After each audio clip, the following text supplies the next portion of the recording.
أصدقائي الأعزاء أنصار شبيبة القبائل، نتمنى أن تكونوا بخير.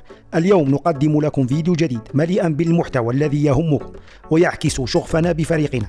إذ أعجبكم ما شاهدتم لا تنسوا الضغط على زر الإعجاب والاشتراك في القناة لتكونوا دائما على اطلاع بكل جديد. شكرا لكم على دعمكم المتواصل. آخر أخبار نادي شبيبة القبائل وصفقة جديدة اليوم. لا زالت خلية الانتدابات في فريق شبيبة القبائل تبحث عن التعاقد مع ظهير أيسر قبل غلق ملف الميركاتو بشكل نهائي، حيث علمنا من مصادر مطلعة أن إدارة الشبيبة اتصلت بنظيرتها من إدارة نادي بارادو، وذلك للتفاوض من جديد بخصوص صفقة اللاعب عبد الله بن دومة الظهير الأيسر، فيما علمنا أن الباب مفتوح لإتمام الصفقة على أرض الواقع والتي قد تكون في الساعات المقبلة.